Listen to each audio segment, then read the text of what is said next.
குழம்பு பேசுதுன்னு பார்த்துடலாம். வீடியோக்குள்ள போகிறதுக்கு முன்னாடி சப்ஸ்கிரைப் பண்ணுங்க. ஃபர்ஸ்ட் ஒரு சட்டி வச்சுக்கோங்க. இது மீன் குழம்புக்குனே நாங்கள் ஒரு சட்டி வச்சுருக்கோம், அதில் செஞ்சுருக்கோம். நீங்கள் அந்த சட்டி வச்சுட்டு எண்ணெய் ஊற்றிக்கோங்க. தேவையான எண்ணெய் ஊற்றிட்டு அதை கடுகும் எந்த வெந்தயமும் சேர்த்துக்கோங்க. சேர்த்துட்டு சின்ன வெங்காயத்தை இடித்து, சின்ன வெங்காயம் பச்சை மிளகாய் இடித்து சேர்த்துக்கோங்க. அப்புறமா பெரிய வெங்காயத்தை கட் பண்ணி சேர்த்துக்கோங்க. அதில் சேர்த்துட்டு கூடவே பூண்டு சேர்த்துக்கோங்க. பூண்டு சேர்த்துட்டு நல்லா உள்ள கிண்டி விட்டுக்கோங்க. நல்லா வதங்குற வரைக்கும் நல்லா பொன்னிறமாக வரைக்கும் கிண்டி விட்டுக்கோங்க. கிண்டி விட்டுக்கு அப்புறமா கருவேப்பிலை சேர்த்துக்கோங்க. கருவேப்பிலை சேர்த்துட்டு அப்படியே அது கூட மஞ்சத்தூள் சேர்த்து நல்லா அதை ஒரு தடவை நல்லா கிண்டி வதங்க விடுங்க. வதங்க விட்டதுக்கு அப்புறமா தக்காளி சேர்த்துக்கோங்க. தக்காளி சேர்த்துட்டு அது கூட உப்பு சேர்த்துக்கோங்க. தக்காளி கூட உப்பு சேர்த்துட்டு அதை ஒரு தடவை நல்லா கிண்டி விட்டுக்கோங்க.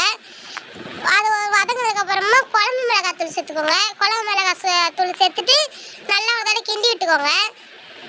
கிண்டி விட்டுட்டு புளிக்கரைசல் கரைச்சி வச்சுருக்கோம், அதை எடுத்து சேர்த்துக்கோங்க. புளிக்கரைசலை சேர்த்துட்டு ஒரு தடவை நல்லா கிண்டி விட்டுட்டு தேவையான அளவு தண்ணி ஊற்றிக்கோங்க. தண்ணி ஊற்றிட்டு குழம்பு நல்லா கொதிக்க விடுங்க. குழம்பு கொதித்து வரும்போது மத்தி மீன் எடுத்து சேர்த்துக்கோங்க. மத்தி மீனை சேர்த்துட்டு ஒரு தடவை நல்லாவே கொதிக்க விடுங்க. கொதிக்க விட்டுட்டு ஒரு 10 நிமிஷம் கொதிக்க விட்டதுக்கு அப்புறமா கொத்தமல்லி சேர்த்துக்கோங்க.